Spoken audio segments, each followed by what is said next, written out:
Yes,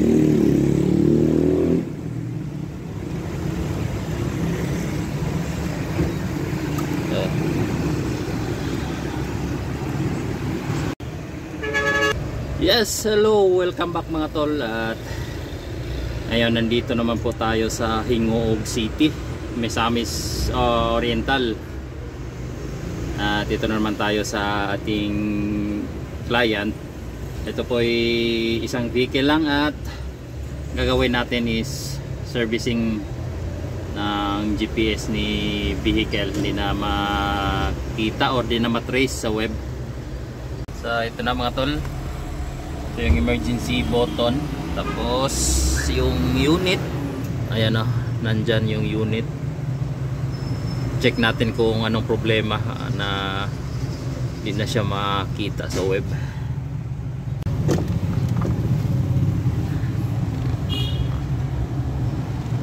Ayan, ito yung problema ni unit mga tol. Palagi lang naka-steady yung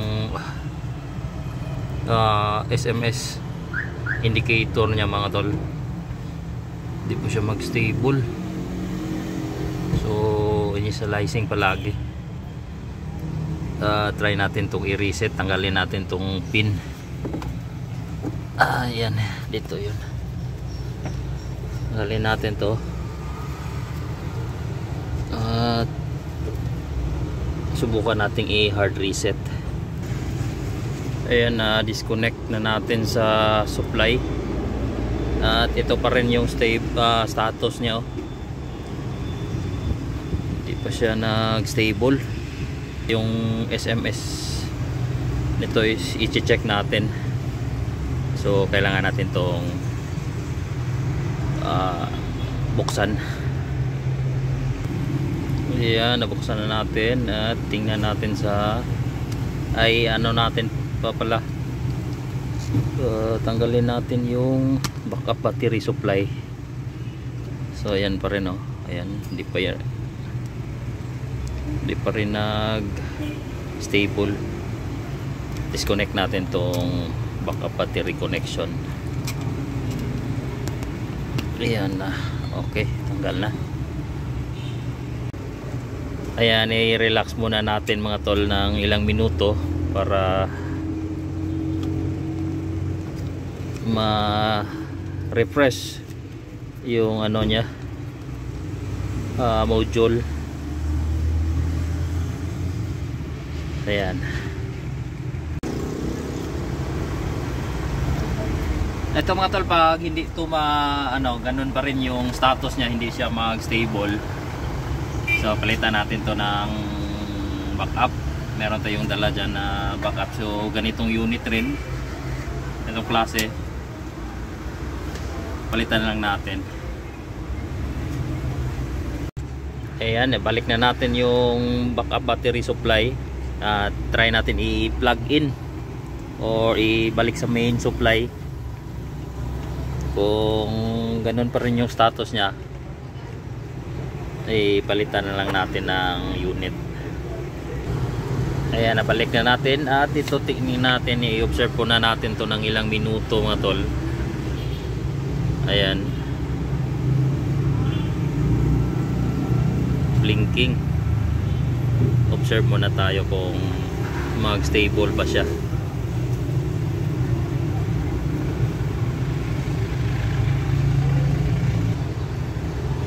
Ayan, so initializing po. Tingnan natin kung maka-recover ba siya sa normal na ano niya, na magsisend po siya sa web.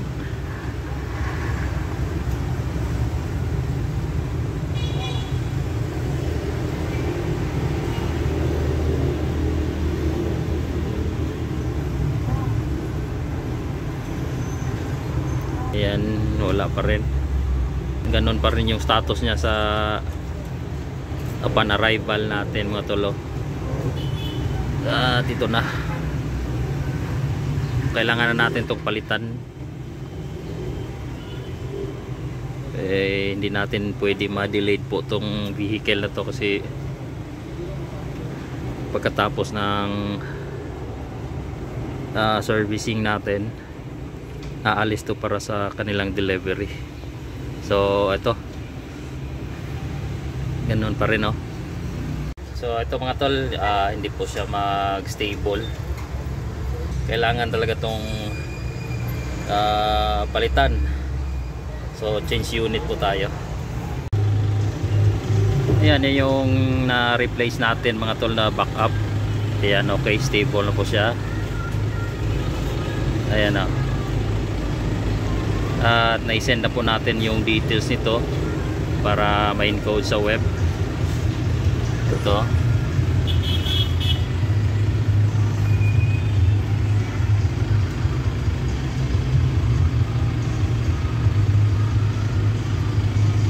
Ito na. So wala pang feedback. Try lang natin mga tol.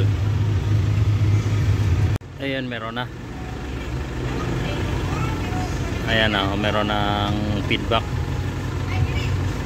Pero hindi pa tayo pwede makapag-alerts.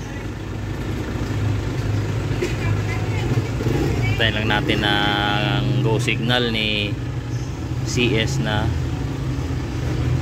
pwede na tayong magpa-alert testing. Ayun, pwede na tayo magpa-alerts mga tol.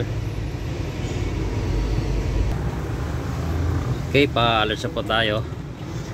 Same as usual. Start po tayo dito. Yan, tanggalin. Yan. Ito na yung ano po niya, notification.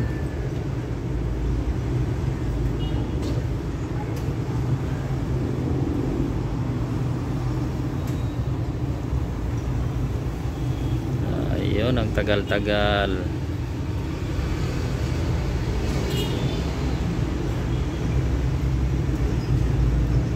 So medyo natagalan to mga tol, delayed status.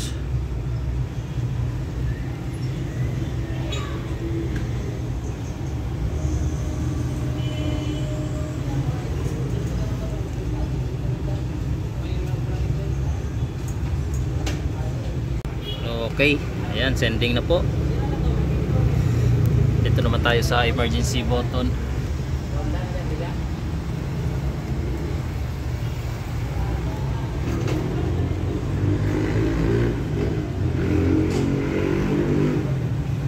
Ayan, si emergency button alert mga tol.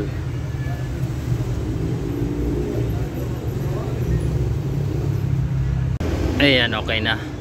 So ito naman tayo sa ignition.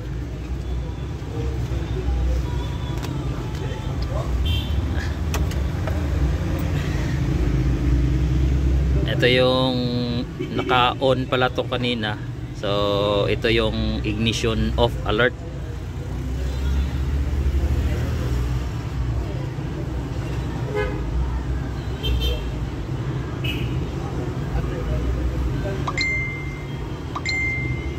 Tayo lang natin. Medyo ano po mga tol, delayed.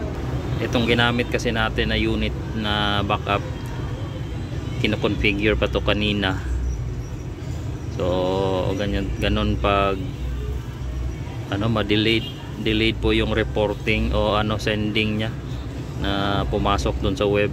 So kaya ganito yung status niya, matagal mag sending. Ayan, medyo matagal-tagal po siyang masend. Ayan, so okay na. So testing tayo ulit sa ignition on.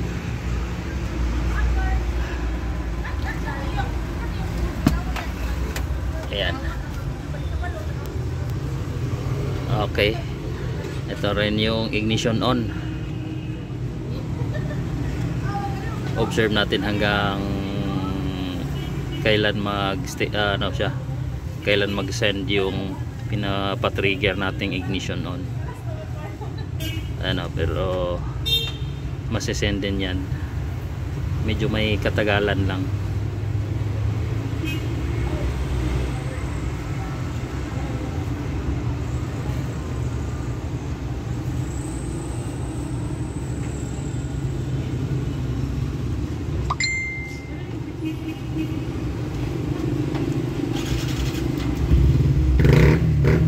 Di gaya nung mga configured na ano na mga tol, unit. Madali na kasi naka-indicate na po doon yung kung saan nilagay na vehicle o anong plate number, at itong SIM card nito is bago rin kaya ganito, medyo matagalan. At isa din sa ano, explain ko lang sa inyo na ito ganitong status niya, yung network na naman, yung kung baga ano, mahina yung signal ng network na naka-insert sa SIM dito sa area. Isa din yan sa ano tawag ito, sa cause na ito ganitong status matagal mag-send. Pero yung kanina, yung dati mga ilang linggo or linggo na, mga 2 linggo na yata yung status na ganun yung ano niya, nakita natin kanina na hindi nag-send it, ganyan palagi yung status, palaging nakahang yung SMS, GSM indicator pala, hindi pala SMS yung nasabi ko kanina sa inyo na SMS, GSM ano pala to, ito po yung indicator ng GSM. Okay, yan. So sending na siya. So check natin. Yan ang mga tol, yung sending niya sa web, yung pinapatrigger nating mga alerts. So kompleto at galing po doon. Ayan po, yan po ay galing sa CS. So okay na. Okay mga tol, so kompleto na yung pinapa-trigger nating alerts ni unit, itong backup na pinalit natin. So i-fix na natin to para ano na to, makaalis at makapag-deliver na si busing driver. So okay.